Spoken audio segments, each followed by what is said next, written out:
temperature outside was 19 degrees.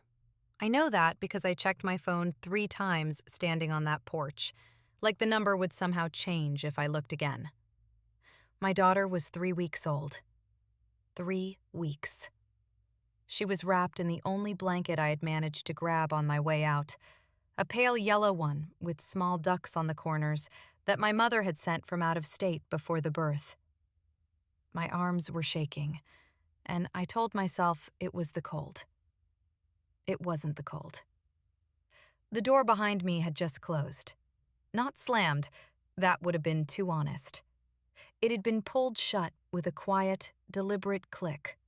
The kind of sound a person makes when they want you to know that what just happened was entirely your fault.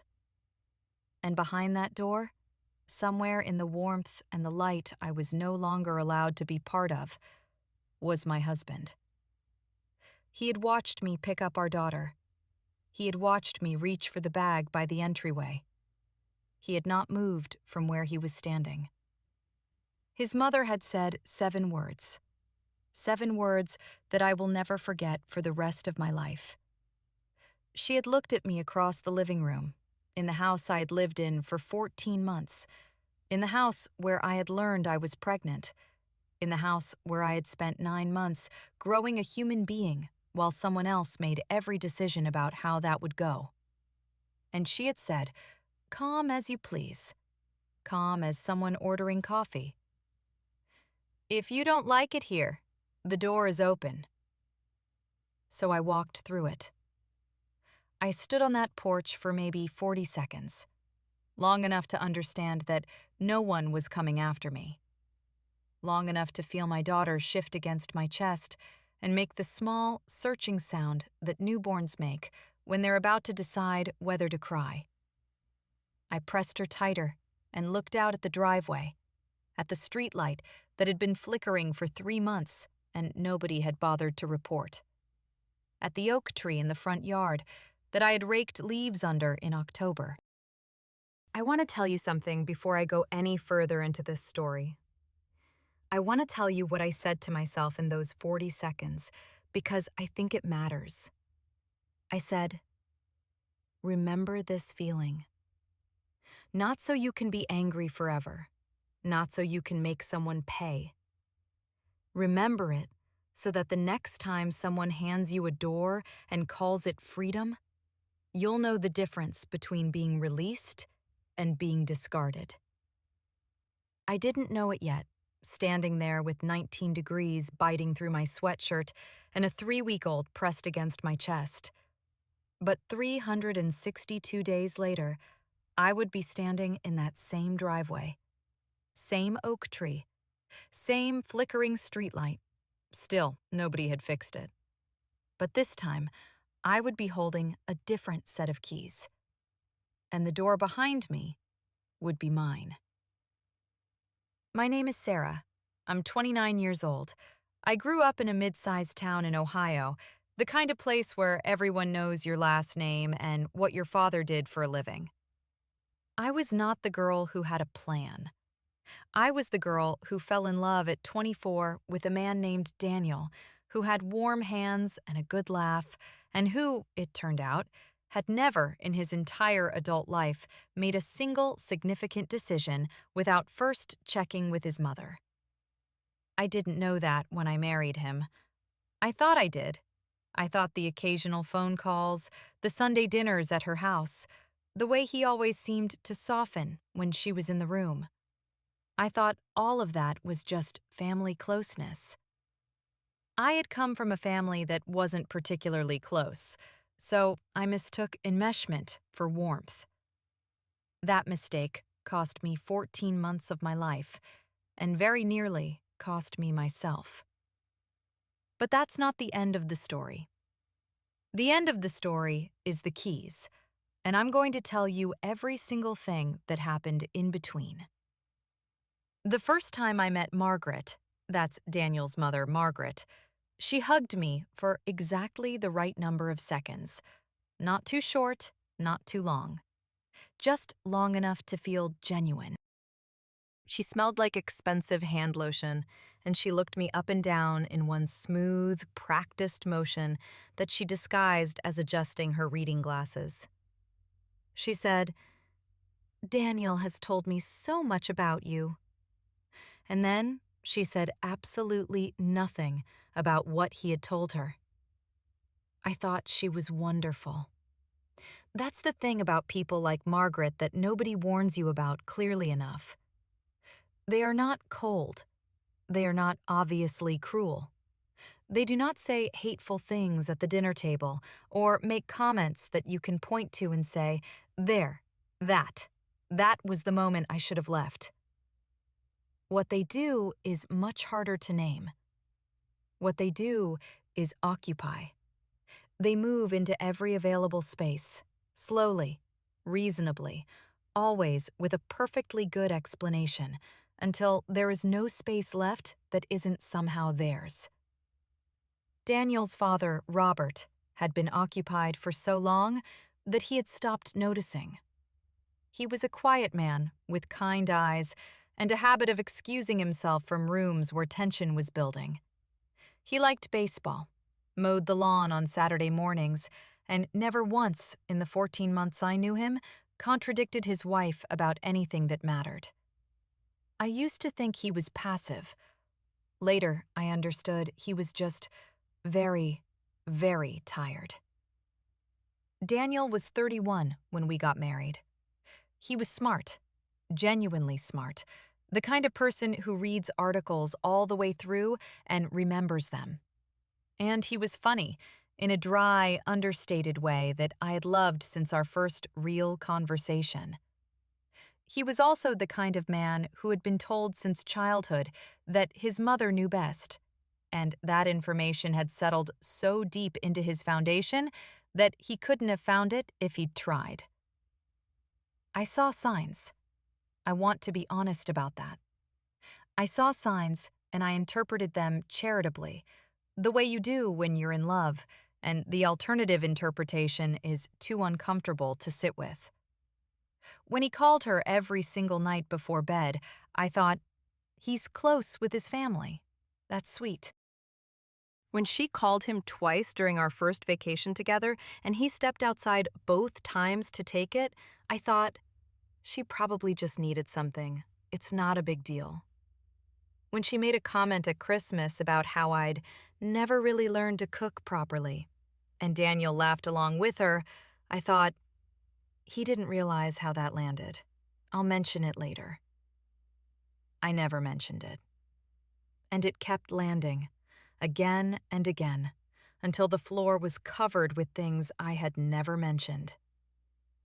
We moved into her house 8 months after the wedding. That was the plan we'd agreed on, a temporary arrangement while we saved money to buy our own place. 2 years, maximum. The house was large enough. There was a separate entrance to the upstairs where we'd have our own bedroom and a small sitting room. Daniel said it made financial sense. Margaret said she'd barely know we were there. Robert said nothing, but for just a second, when Daniel told him the plan, I caught something in his expression that I didn't know how to read at the time. I understand it now. It was recognition. What I walked into was a household with 17 years of established order, and my role in that order had already been determined before I arrived. Dinner was at 6:30. The dishwasher was loaded a specific way. Certain chairs at the kitchen table belonged to certain people. The television in the living room was on a schedule I had not been consulted about. None of this was stated directly. It was all conveyed through the quiet, efficient correction that Margaret deployed whenever anything deviated from her system. She would say things like, "Oh, we usually do it this way," with a little laugh, like it was a quirk, like she was charmed by the fact that I hadn't known. She was not charmed. She was keeping score. By month 3, I had stopped suggesting things. By month 5, I had stopped disagreeing. By month 8, when I found out I was pregnant, I had already become a quieter, smaller version of myself than the one who had moved in. I told Daniel before I told anyone else. He was happy. I want to be fair. He was genuinely happy. He hugged me for a long time in our small sitting room with the door closed. Then he said, "We should tell Mom." And I should have understood everything from the way he said it. Not, "We should call your parents." Not, "Who do you want to tell first?" We should tell Mom. As though the news lived in this house and needed her permission before it could be real. I smiled and said yes. And something in me that had still been hoping went very quiet. There is a particular kind of exhaustion that comes from spending your pregnancy in a house where nothing belongs to you.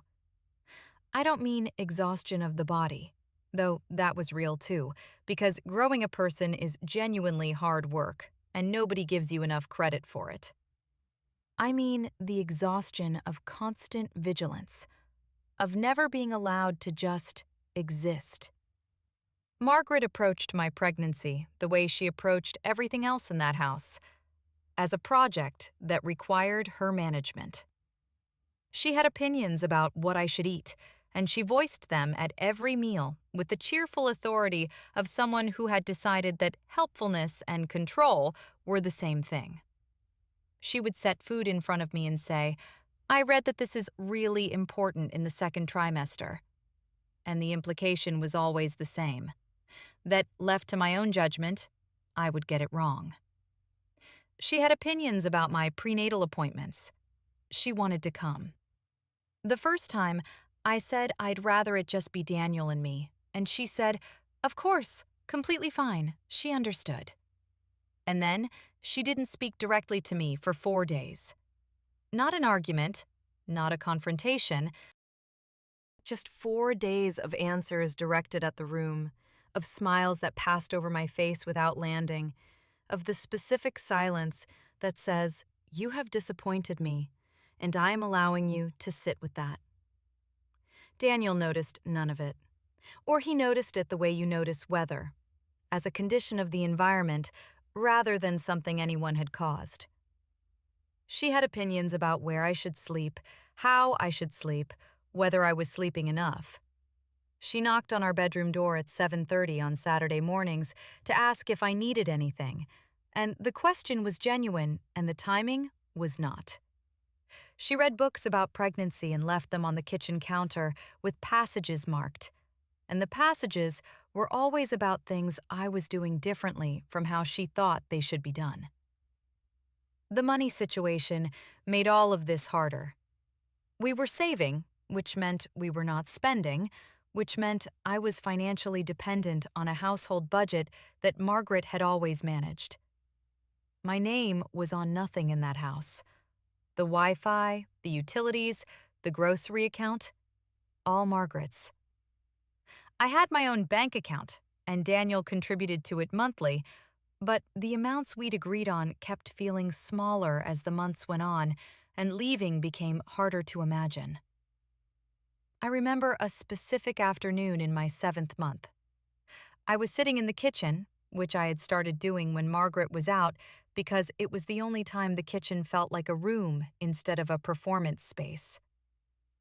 I was eating crackers and looking out the window at the backyard, and I was thinking about the crib we'd ordered. A simple white crib, nothing elaborate. Margaret had mentioned 3 times that she had saved a crib from when Daniel was a baby. I had said, "Thank you." We'd already ordered one. The 4th time she mentioned it, she brought the crib up from the basement. I sat there in the kitchen with my crackers and my 7th-month belly, and I understood very clearly that I was going to have to fight for every single thing I wanted for my own child in this house. And I understood with equal clarity that fighting, the direct, honest, confrontational kind, was not something I was going to win here. Because this was not my house, and Daniel was not going to be the person I needed him to be. I started a notebook around that time, Just a small one, the kind you get at a drugstore, nothing special. I wrote down things that happened, not in an angry way, just factually. Dates, things that were said, things that were decided without me. I didn't know why I was doing it at the time. I thought maybe it was just a way of feeling like I existed, like I had a record of my own experience. Later, a lawyer would look at that notebook and say, quietly and without a lot of drama, "This is very helpful." But that came later. In month 8, I was just a woman sitting in someone else's kitchen, writing things down and trying to understand how she had gotten so far from the life she thought she was building. My daughter was born on a Tuesday, in the morning, after 11 hours of labor that Margaret spent in the hospital waiting room and described afterward as a very long day. She was 6 pounds and 14 ounces. She had dark hair that stuck up at the back and a way of looking at you that made you feel like she was trying to figure out if you were going to be worth trusting. I know that's probably just what all newborns do, but that's what it felt like. I named her Claire. I had not consulted Margaret about the name. Daniel and I had agreed on it months earlier, in one of the shrinking number of conversations that happened between just the two of us. Claire, if it was a girl. We hadn't told anyone. I thought that was normal. I thought most couples kept the name to themselves until the birth. What I did not know was that Margaret had already told 3 of her neighbors, and her sister in Pennsylvania, and the woman she went to book club with, that the baby was going to be named Catherine, after Margaret's own mother. I found this out 4 days after Claire was born, from Robert, who mentioned it quietly while Margaret was on the phone in the other room. He said it in the way he said most things, carefully, without elaboration, and with the look of a man who knew he was handing you information you were going to need. I lay in bed that night, with Claire asleep on my chest, and I stared at the ceiling, and I thought about all the small rooms that Margaret had moved into over the past year. My kitchen mornings, my prenatal appointments, my grocery choices, my sleeping schedule. And I understood that she had simply moved into the name, too. In her mind, it was already hers. Because everything in this house eventually became hers. The first 2 weeks at home with a newborn are brutal in the best of circumstances. In this house, they were something else entirely. Margaret woke before me every morning. By the time I came downstairs, she had Claire. Not because I asked, not because I needed a break, because she had gone into the room, lifted her granddaughter from the bassinet, and carried her downstairs. When I came in, they would be in the armchair by the window, Margaret looking entirely too comfortable, and she would say, "I let you sleep. You needed it." And the words were kind, and the action was not. She had opinions about breastfeeding. She expressed them indirectly, through questions. "Are you sure she's getting enough?" And, some women just aren't able to, and there's no shame in it. And, "I read that formula has actually come a very long way." Until I started to feel like my own body was something to be evaluated and found wanting. She had opinions about the bassinet placement, about the temperature of the room, about how long Claire should be allowed to fuss before someone went in.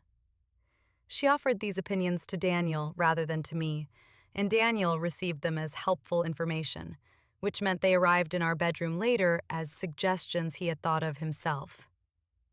I want to be fair here, because fairness matters to me more now than it used to. Daniel was not a malicious person. He had never been taught that loving someone means making space for them. He had been taught, very thoroughly, over 31 years, that love means deferring to his mother. He could not see the water he swam in.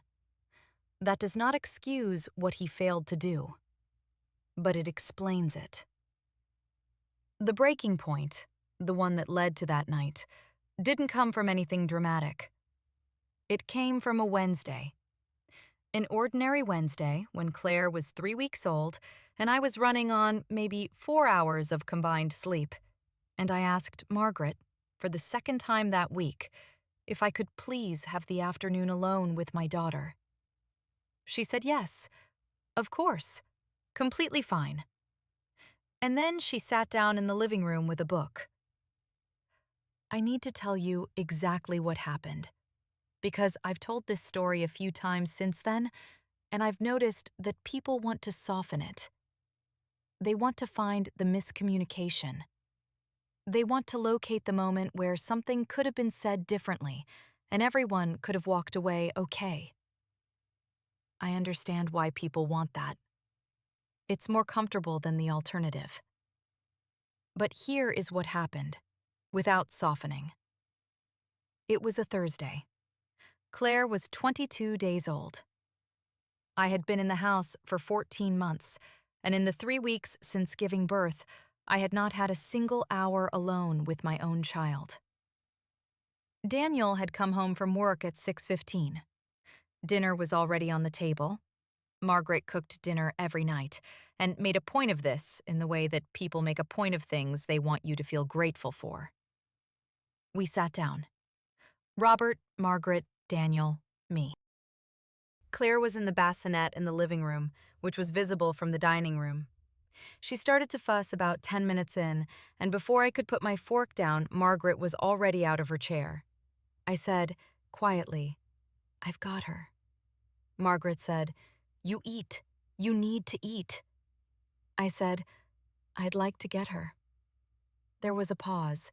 Not long, maybe 3 seconds, but in that house, 3 seconds of silence after you said something Margaret didn't like was its own kind of answer.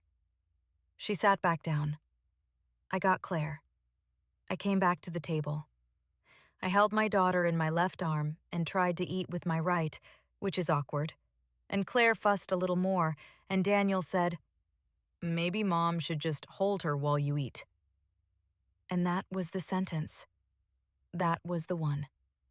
Not because it was the worst thing that had been said in that house, not because it was the most dramatic moment, but because it was so ordinary. Because he said it the way you say, "pass the salt," with no idea, with no awareness whatsoever, that he had just told me in front of his mother and his father that my comfort in caring for my own infant was an inconvenience to be managed by the woman who had already managed everything else. I put my fork down. I looked at Daniel. I want you to understand that I was not angry in that moment, or not only angry. What I felt was something closer to clarity, the kind that comes when you've been trying to see something in bad light for a long time and someone finally turns on a lamp. I said, calmly, "I would like to handle my own daughter." Margaret said, "We're just trying to help. There's no need to make this into something." And I said, "I'm not making it into something. I'm telling you what I need." And Margaret said, her voice still perfectly measured, still perfectly reasonable, still the voice of a woman who had never once been the villain in her own story. She said, "If you don't like how things are done here, the door is open." The table went quiet. Robert looked at his plate. Daniel looked at his mother. Not at me. At his mother. And in the 2 or 3 seconds that followed, the 2 or 3 seconds where a husband could have said something, could have said anything, could have turned to the woman he married and chosen her, he said nothing. I stood up. I shifted Claire to my chest. I walked to the entryway, and I picked up the bag that was always by the door. The one we'd packed for the hospital and never fully unpacked. The one with the diapers and the extra onesies and the little knit hat with the stripe across the top. I didn't take anything else. I didn't go upstairs for my things because I knew, with a certainty I couldn't have explained to you then, but that I understand perfectly now. That if I went upstairs, I would talk myself out of it. I walked to the front door and I opened it. November air hit me like a wall. 19 degrees. The porch light caught the cloud of my own breath. I stepped outside, and I stood there for a moment, and I listened. Genuinely listened for the sound of footsteps behind me. The door clicked shut. I stood on that porch with my 22-day-old daughter wrapped in a yellow blanket with small ducks on the corners, and I looked out at the flickering streetlight and the bare oak tree and the driveway where Daniel's car and Margaret's car were both parked side by side. And I took one breath, and then another, and then I started to walk. I didn't know where I was going. I didn't have a plan. I had a baby and a hospital bag, and somewhere in the bottom of that bag, under the diapers and the extra onesies, was a small drugstore notebook in which I had written down dates, times, and things that were said. I didn't know yet what that notebook was going to be worth. I didn't know yet what any of it was going to be worth. I just walked. And I didn't look back.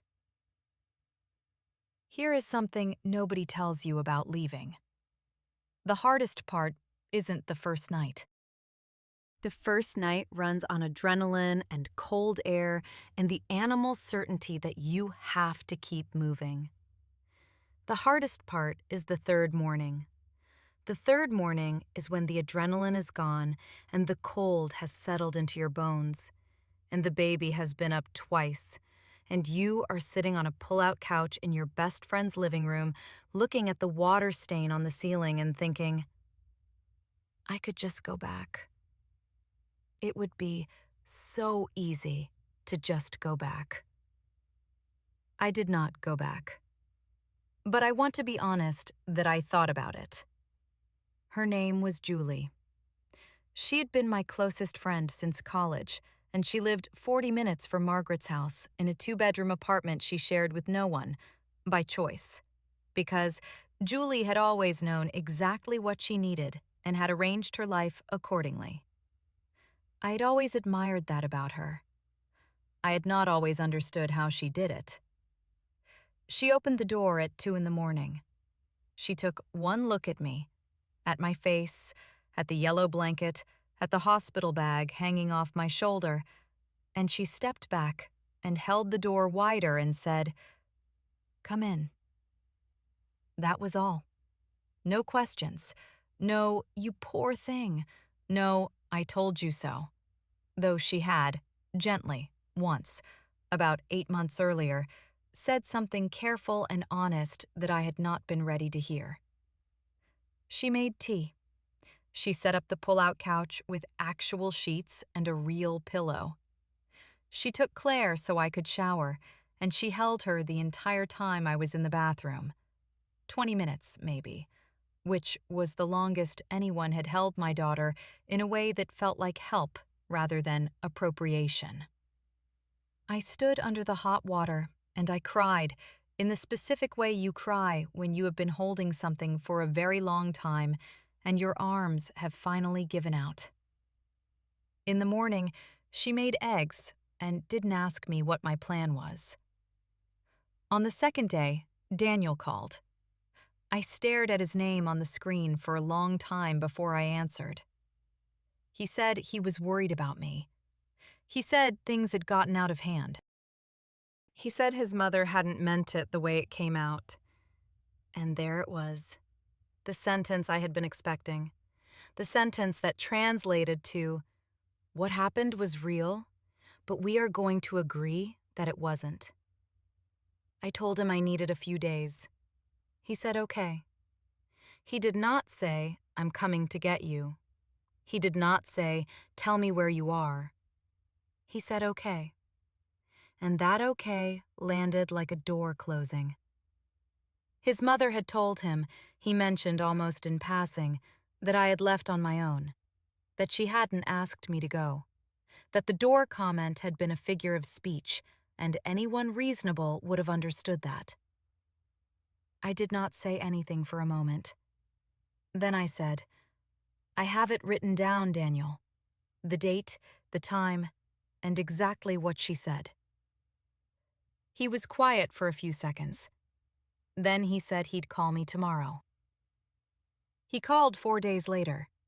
By that time, I had already made an appointment with a family attorney named Carol, who operated out of a small office above a dry cleaning shop on the east side of town. I had found her through Julie, who had used her for something years ago and described her as the kind of woman who doesn't waste words. That description turned out to be accurate. Carol had short gray hair and reading glasses on a chain and a way of listening that made you feel like every sentence you said was being filed in exactly the right place. I told her everything. The 14 months, the notebook, the financial arrangements, the night on the porch. She listened without interrupting. When I finished, she asked 3 questions. Not 12. 3. Then she took off her glasses, set them on the desk, and said, "You left with the baby, and he stayed. That matters. I want you to understand that that matters quite a bit." I hadn't understood it that way yet. I had thought of leaving as my failure, as the moment I had given up, been pushed out, lost. Carol helped me understand that it was also the moment I had created a record. That a mother who leaves a home with her newborn because she has been told the door is open, while her husband remains behind, is a mother whose account of events carries a particular weight. She also asked about the house. I told her what I knew, that it was Margaret's house, that we had moved in as a temporary arrangement, that I had never signed anything. She nodded slowly and wrote something on her notepad and then asked, very casually, whether I knew how the property was titled. I said I didn't. She said she'd look into it. I drove back to Julie's apartment that afternoon, with Claire asleep in the car seat and the windows fogged from the cold, and I sat in the parking lot for a few minutes before going in. And I thought about the way Carol had said she'd look into it, not like it was nothing. Like it was something. That was the first time since the porch that I felt the faint, dangerous flicker of something that might, eventually, become hope. The room I rented cost $640 a month. It was on the 3rd floor of a house owned by a woman named Diane, who was 71 and hard of hearing, and who, once she understood that I was a new mother and not a college student, warmed to me completely. She brought me soup twice. She never asked about Claire's father. When Claire cried at 3 in the morning, Diane did not complain, which I had been terrified about because I had nowhere else to go. The room had one window that faced east, which meant I got the morning light. I want to tell you that because it mattered to me in a way I hadn't expected. After 14 months in a house where even the light felt like it belonged to someone else, having a window that sent sun across my own floor every morning felt like a specific kind of permission. Permission to be where I was. Permission to take up space. The first 2 weeks in that room were the hardest I have ever lived through, and I include the labor in that. I was recovering physically, which nobody adequately prepares you for. The way your body continues to demand things from you, even when you have run completely out of things to give. I was breastfeeding, which was going better now that I was making my own decisions about it without commentary. I was running on broken sleep and the particular emotional state that comes from having your life pulled apart and then being handed the pieces and told to figure out where they go. I had money. Not a lot, but some. My maternity leave pay, deposited on a schedule I could predict. I had a small amount saved in an account Margaret had not known about.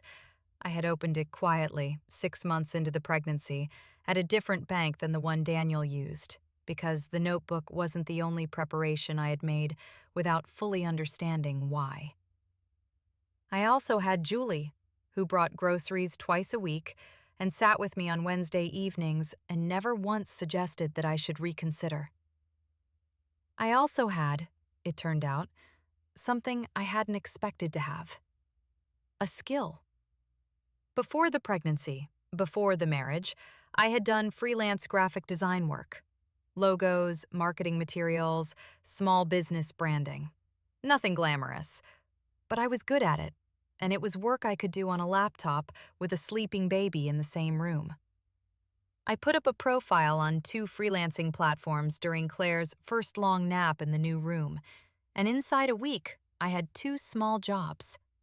They paid almost nothing, but they paid, and more importantly, they reminded me that I had a thing of value that existed entirely outside of that house and that marriage and that woman who had decided the door was open. By the end of the second month, I was earning enough from the freelance work to cover half my rent. By the end of the third month, it was covering all of it. I was not comfortable, but I was not sinking, which was different from what I had been afraid of. I talked to Carol every few weeks. She had found out about the house, set up when Daniel's grandparents died, and set up when Daniel's grandparents died and left the property to Margaret. And Daniel had been added to the title about 8 years ago, probably without anyone thinking very hard about what it would mean if Daniel ever got married and then separated. It meant that Daniel's interest in the property was a marital asset. I sat very still when Carol told me that. She gave me a moment. Then she explained what that meant and what it didn't mean and what would happen next. And I listened to all of it. And when she was done, I asked one question. I asked, "Does Margaret know?" Carol said, "Not yet." There was a pause. Then she said, "I'd like to keep it that way for a little while longer." That night, I sat on my bed in the east-facing room with Claire asleep on the mattress beside me, and I looked out the window at the dark street below, and I thought about the house, the kitchen with the specific plates in the specific order, the living room armchair by the window, the porch with the flickering streetlight and the bare oak tree. I thought about it without anger, which surprised me. What I felt was closer to arithmetic. I was beginning to understand that the night on the porch had not been the end of something. It had been the beginning of an accounting. My mother drove up from Ohio at the end of the third month. She didn't call ahead by more than a few hours. She arrived with a bag of food, a portable sound machine for Claire, and the expression of a woman who had been worried for a long time and was now done pretending otherwise. She didn't say, "I told you so." She didn't say anything much at first. She just sat down in the room and held her granddaughter and looked at me for a long moment and then said, "What do you need?" Those 4 words.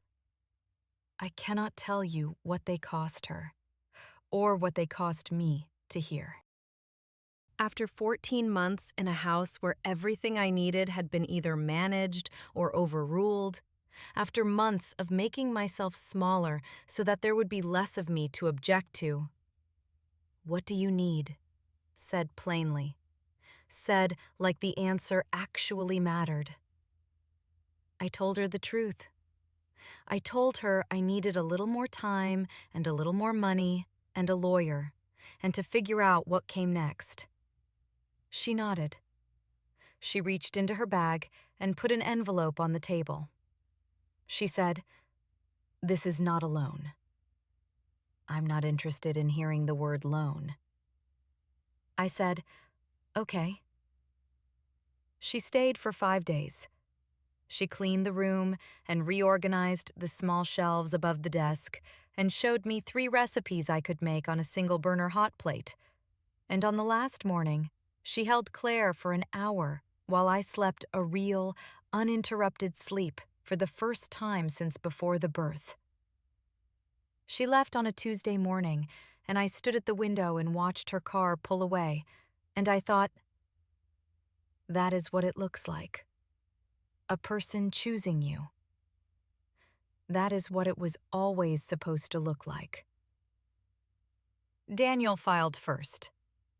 I want to say that plainly because people sometimes assume I was the one who pushed for it, and I wasn't. I had told him, in our last real conversation, that I didn't see a way back. Not because I had stopped caring about him, but because what I had discovered in those months was that the life we'd had was not a partnership that had gone wrong. It was a structure that had never been built to include me. He filed on a gray morning in February, 4 months after the night on the porch. Carol called me to let me know before the paperwork arrived. She said it in her usual flat, efficient way. No preamble, no drama, just information, which was one of the things I valued most about her. I sat with the phone in my hand for a minute after we hung up, and I tried to locate grief and found something more complicated instead. Not relief, exactly. More like the feeling of finally being allowed to name something that had already been true for a long time. The proceedings were not loud. Daniel was not a confrontational person by nature, and whatever Margaret had told him, whatever strategy she had laid out at the kitchen table after I left, it seemed to involve a quiet and efficient division of things rather than a war. I think she assumed I didn't know about the title. I think she had looked at me, at the woman who had come into her house and been slowly compressed into something manageable, and concluded that I was not someone who would have found a Carol. She was wrong about that. She had, it turned out, been wrong about a number of things. Carol presented the property assessment. Daniel's attorney, a young man who looked like he had not yet fully decided to be a lawyer, went still when he saw it. There was a phone call that afternoon between the attorneys that I was not part of, but that Carol described to me afterward in 3 sentences. They were not expecting this. They need time to consult. They'll come back to us by end of week. They came back in 8 days. The position had changed. The quiet, efficient division of things was now a more complicated conversation. And in that more complicated conversation, my position was significantly stronger than anyone in that house had anticipated. Here is what I want to say about that, because I've thought about it a lot. I didn't feel triumphant. I want to be clear about that, because I think the story, from the outside, looks like a revenge arc, and it wasn't. What I felt was not triumph. What I felt was the strange, disorienting sensation of being taken seriously, of having walked into a room and had my interests treated as interests worth negotiating. After 14 months of being managed in someone else's house, that feeling was almost more than I could process. Margaret found out about the title during a meeting that Carol told me about secondhand. Apparently, she sat very still for a long time. Then she said something to Daniel's attorney that Carol described with the closest thing to a smile I ever saw on her face as colorful. I was not in that room. I did not need to be. The settlement that Carol negotiated gave me a financial interest in the property. Not ownership, not yet, but a claim. A dollar amount that represented my share of a marital asset that had existed in that house the entire time I lived there, while Margaret had served me carefully managed portions of food and opinions and silence. It was a specific sum.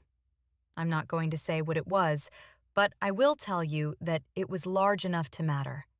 large enough to change the arithmetic I'd been doing in my east-facing room for months. There was a custody agreement for Claire, joint legal custody, primary physical with me. Daniel would have her every other weekend and one weeknight. He accepted this without much argument, which told me something I chose not to analyze too carefully, because Claire deserved a father, and I wanted her to have whatever version of him was available. The divorce was finalized on a Thursday in late April. I signed the papers at Carol's office. She handed me a copy and said, simply, "You did well." I folded the papers and put them in my bag and walked out into the April air and stood on the sidewalk for a moment. The dry cleaning shop below Carol's office was open, and the smell of it drifted out, warm and chemical and completely ordinary. I stood there, breathing it in, and I thought, I am 30 years old, and I am starting over, and that is not the worst thing that has ever happened to me. In fact, compared to the night on the porch, it felt almost like a beginning. I found out the house was for sale from Diane. She had a friend in that neighborhood. She had friends everywhere, the way older women who have lived in one town for 40 years tend to. And the friend had mentioned it in passing, just neighborhood news. And Diane had knocked on my door on a Sunday morning and said, "I thought you might want to know." And then gone back downstairs before I could decide how I felt about it. I sat with it for 3 days before I did anything. I want to be honest about that. It was not an immediate decision. I turned it over the way you turn over something that might be very good or might be very foolish, looking at it from different angles, trying to figure out which one it actually was. Here is what had happened. Daniel, without a second income contributing to the property costs and with a financial obligation to me attached to the asset, had found the house untenable. That was the word his attorney had apparently used, untenable. A polished word for a simple thing. He couldn't afford it anymore. Not alone. Not with what the settlement had required him to pay. He had listed it 6 months after the divorce was finalized. I found out the asking price, and I looked at my accounts, and I did the math. The settlement money. The freelance income, which had grown steadily. The savings.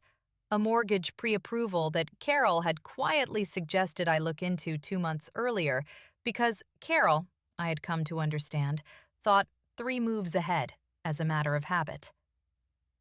I could do it. Not comfortably, not with anything to spare, but I could do it. The question I sat with for 3 days was not whether I could afford it. The question was what it meant to want it.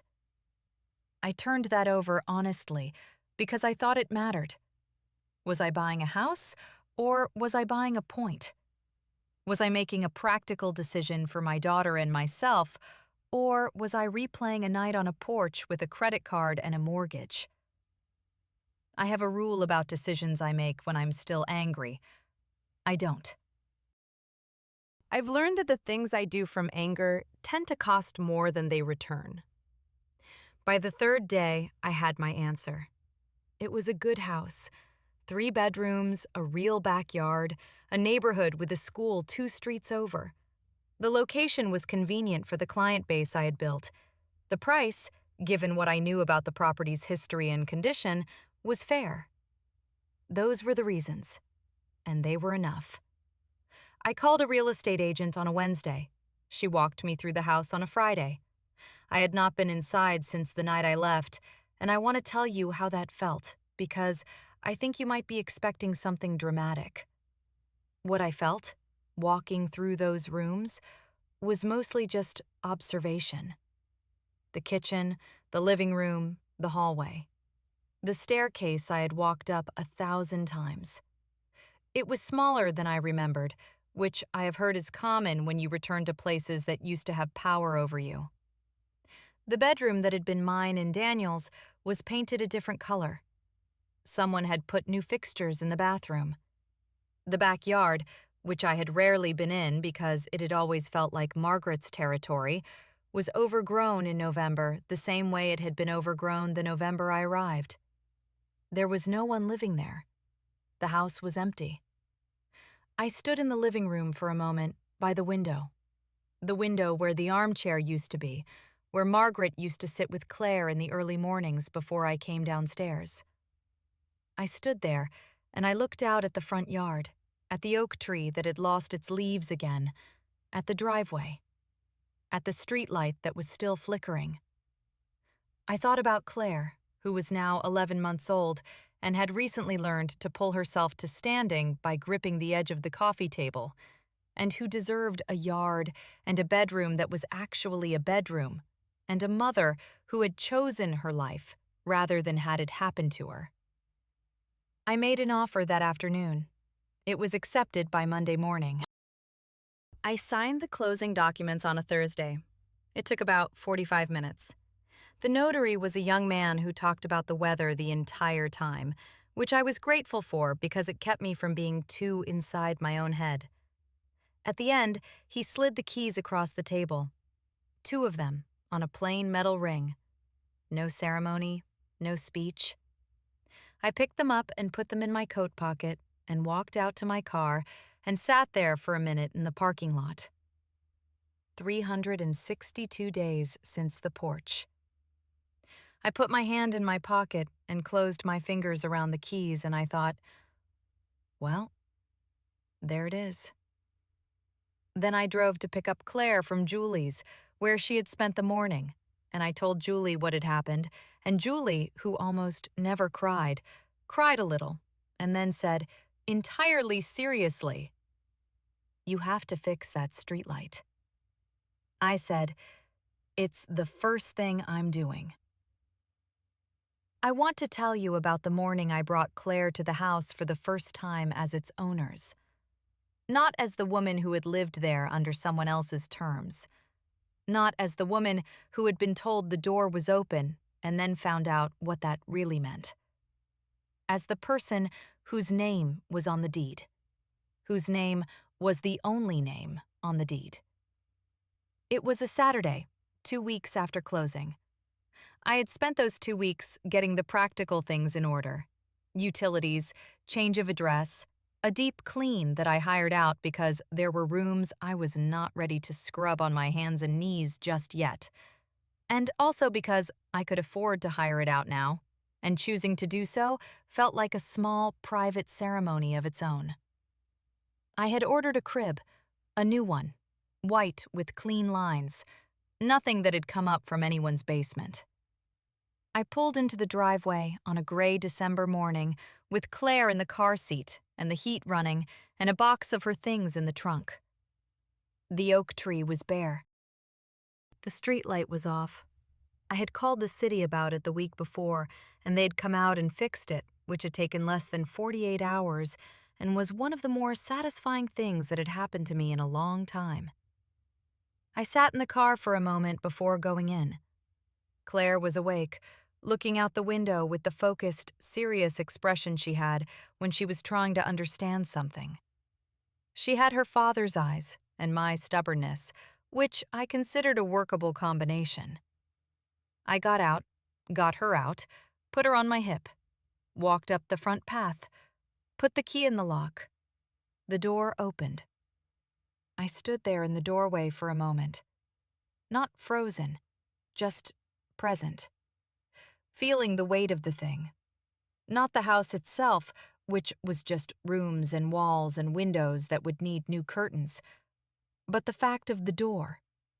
The fact that it opened when I turned the key, and not before. The fact that there was no one on the other side whose approval I needed before I could walk through it. I walked through it. I took Claire room by room. She had no idea, of course. She was 11 months old, and what she understood about real estate was limited to the distinction between floors that were easy to crawl on and floors that were not.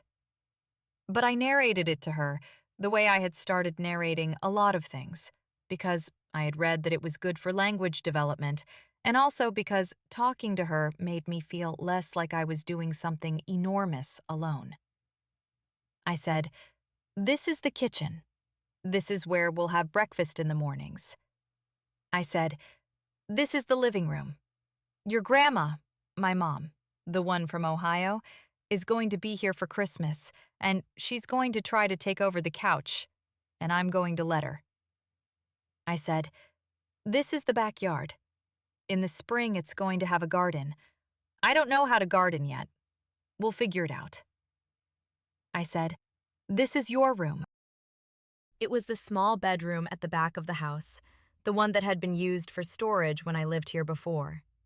I had painted it myself the week after closing, a soft, muted green that the woman at the hardware store had called sage, and that I had chosen partly because I liked it and partly because it was the furthest possible color from the beige that had been everywhere in this house when Margaret ran it. The crib was already set up, a mobile with small wooden birds hung over it. The window faced the backyard. I put Claire down in the crib for a moment and stood at the window and looked out at the overgrown yard, my overgrown yard, and the bare trees beyond the fence, and I thought about the night I had left this house and how the thing I had been most afraid of, standing on that porch, was that I wasn't enough, that I didn't know how to do what came next, that I would always need to be inside someone else's structure because I had never managed to build one of my own. I had been wrong about that. I know that now. Margaret called 3 days after I moved in. I don't know how she found out. Probably a neighbor, probably the same neighborhood network that had told Diane in the first place. She called from a number I recognized, and I let it ring through to voicemail, and then I sat on the floor of the living room with Claire in my lap, and I listened to it. She did not apologize. I want to be clear about that, because I've told this story to enough people now to know that they hope she apologized. She did not. What she said was complicated, in the way that she was complicated. There was some acknowledgement that things had gone too far, a phrase she used twice, a phrase that manages to describe a situation without assigning responsibility for it. There was something about how she hoped Claire would still know her grandparents. There was a long pause at the end, longer than felt accidental. And then she said, quietly, "I didn't think you'd last." I played that part back twice. I didn't think you'd last. I sat with it for a while. Then I deleted the voicemail. Not because I was angry, though the absence of anger surprised me too, but because there was nothing in it that required a response. She had said what she thought, which was that I was the kind of person who could be counted on to fail quietly, to fold under pressure, to accept what I was given and not ask about what I wasn't. She had built that assessment across 14 months of observation, and she had believed it completely. She had been working with incomplete information. I did not call her back. I may not ever call her back. That is a decision I have not fully made yet, and I am giving myself permission to take my time with it, because some decisions don't have a deadline, and this is one of them. What I know is that Claire will grow up knowing her father, and what she knows of her paternal grandmother will be shaped by what I choose to tell her when she's old enough to understand nuance.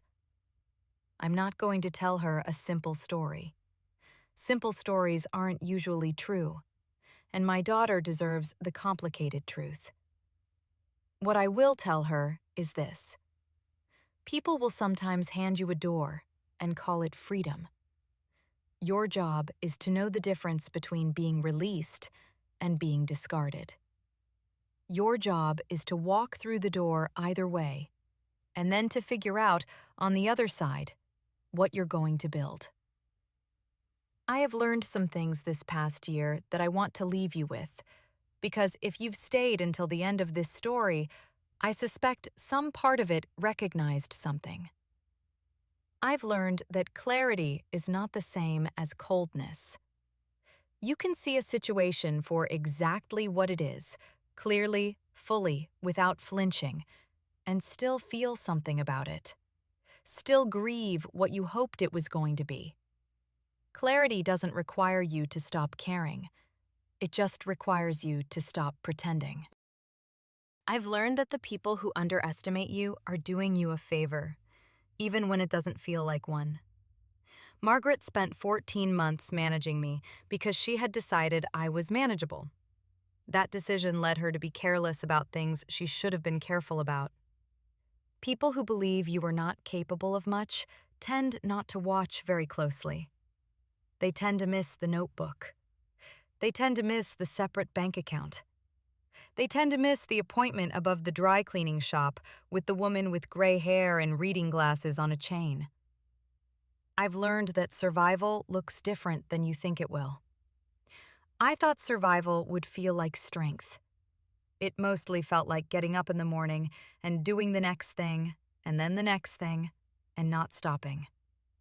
It felt like renting a room from a 71-year-old woman who brought you soup. It felt like a freelancing profile and a client who paid $40 for a logo, and a mother who drove up from Ohio with an envelope and the word need instead of loan.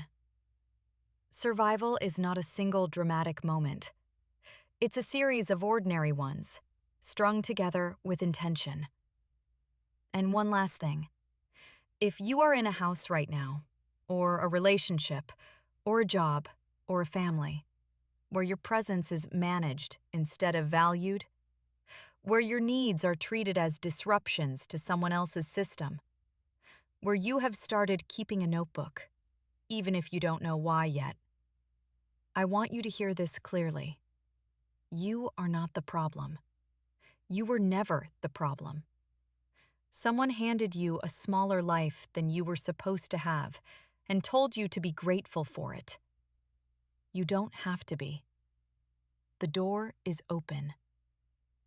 That's a different thing now than it used to be. My name is Sarah. My daughter's name is Claire. She is almost 1 year old, and she is asleep right now in a green room in a house that belongs to us. And outside the window, there is a backyard that is going to have a garden in the spring. And down the street, there is a street light that finally works. Thank you for staying until the end. If this story reached you somewhere real, if you recognized a room you've been in, a door you've stood at, a silence you've waded through, write it in the comments. I read every one. And if you want to hear the story of a woman who was cut out of her own mother's will on the day she needed help the most, and what she found when she finally asked why, that story is waiting for you. The link is below. Until next time, take care of yourselves. And remember, the people who counted you out were working with incomplete information. Like if this story touched you. Subscribe if you want to hear more.